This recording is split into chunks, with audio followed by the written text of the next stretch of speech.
अल्हम्दुलिल्लाहि रब्बिल आलमीन वल आक़िबतु लिल मुत्तक़ीन अस्सलातु वस्सलामु अला सय्यिदिल अंबियाइ वल मुरसलीन। मेरे मोहतरम सामिईन व नाज़रीन, अस्सलामु अलैकुम व रहमतुल्लाहि व बरकातुहू। मुसलसल दर्स कुरान आप समाअत फरमा रहे हैं। गुज़िश्ता आयत में आपने सुना कि अल्लाह ताला ने मोमिनीन पर बहुत बड़ा एहसान फरमाया कि अपने नबी को, आखिरी नबी मोहम्मद रसूलुल्लाह सल्लल्लाहु ताला अलैहि वसल्लम को मबऊस फरमाया। दुनिया में अल्लाह ताला ने हज़ार नेमतें दुनिया में भेजी, लेकिन अल्लाह ताला ने एहसान नहीं जताया। अपने महबूब को दुनिया में भेजा तो फिर एहसान जताया। ये कितनी बड़ी नेमत है, नबी पाक सल्लल्लाहु अलैहि वसल्लम कितनी बड़ी नेमत है।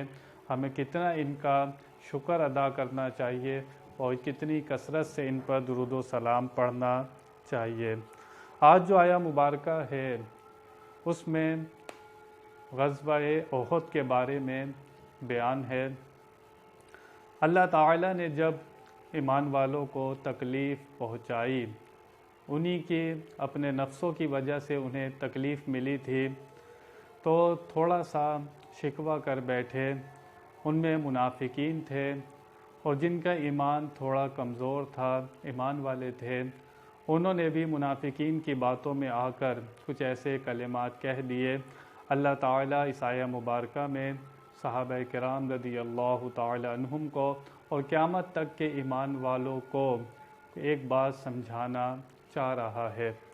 चुनांचे अल्लाह ताला इरशाद फरमाता है, अवलम्मा असाबतकुम मुसीबा, और जब तुम्हें पहुँची कोई मुसीबत, जब तुम्हें पहुँची कोई मुसीबत, कद असबतुम मिस्लैहा, बेशक तुम उससे दुगनी मुसीबत पहुँचा चुके हो।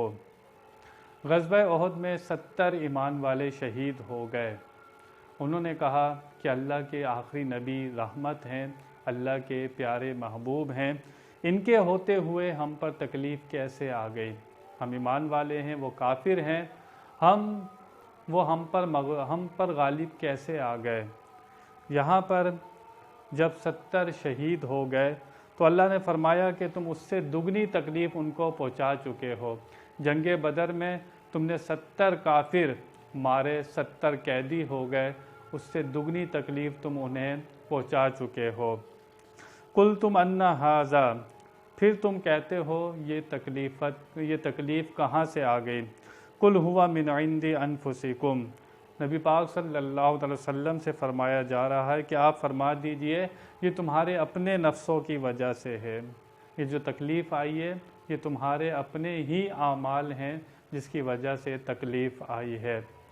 कुछ सहाबा किराम ने मशवरा दिया कि जंग जो है वो मदीने से बाहर जाकर लड़ी जाए। दिर्रे पर नबी पाक सल्लल्लाहु अलैहि वसल्लम ने सहाबा किराम की ड्यूटी लगाई थी, माल गनीमत हासिल करने के लिए, वहाँ से वो हट गए। अल्लाह फरमाता है कुल हुआ मिन इंदी अनफुसिकुम, ये तुम्हारे ही आमाल की वजह से है, तुम्हारे ही नफ्सों की वजह से है। इन्नल्लाह अला कुल्ली शैइन कदीर, अल्लाह ताला हर चाहे पर कादिर है। यहाँ से पता चला कि बंदे पर जब तकलीफ़ आती है वो उसके अपने ही आमाल होते हैं, अक्सर ऐसा ही होता है।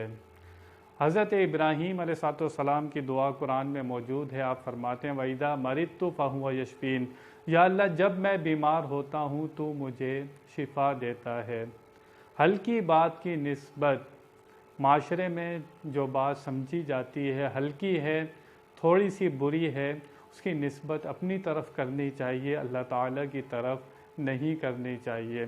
कोई मुसीबत आए, परेशानी आए तो बंदा यही कहे ये मेरे अपने नफ्सों की वजह से है, अपने आमाल की वजह से है, अल्लाह ताला की तरफ से तो करम ही होता है। अल्लाह ताला ने साया मुबारका में वाज़े तौर पर फरमा दिया कि ऐसा नहीं होगा कि तुम पर कभी तकलीफ़ नहीं आएगी।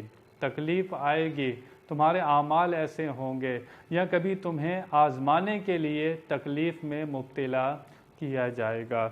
अब ये हमें सोचना है, हमें फ़ैसला करना है, शिकवा शिकायत नहीं करनी। जो लोग शिकवा शिकायत करते हैं और यही कहते रहते हैं कि हम तो नमाज भी पढ़ते हैं, रोज़ा भी रखते हैं, ज़कात भी देते हैं, नेक काम भी करते हैं, फिर हम पर तकलीफ़ क्यों आती है? कहीं ना कहीं कमी होती है या अल्लाह ताला की तरफ से आजमाइश होती है। दुनिया मोमिन और काफिर के लिए बराबर है।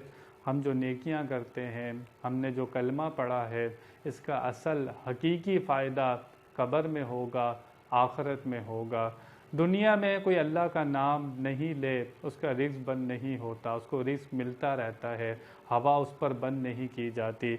यहाँ से पता लगा कि असल, क्योंकि दुनिया की हकीकत अल्लाह ताला के सामने मच्छर के पर के बराबर भी नहीं है। असल हकीकत आखिरत की है, असल कामयाबी आखिरत की है, जो अल्लाह ताला अपने फ़ज़ल से ईमान वालों को अता फ़रमाएगा। जन्नत से बड़ी कोई नेमत नहीं है। सबसे बड़ी नेमत अल्लाह ताला का दीदार है, जो जन्नत में जन्नती करेंगे। अल्लाह ताला से दुआ है कि वह हमें सही मानों में कुरान और हदीस समझने की तौफ़ीक़ अता फ़रमाए। वमा अलैना इल्लल बलागुल मुबीन।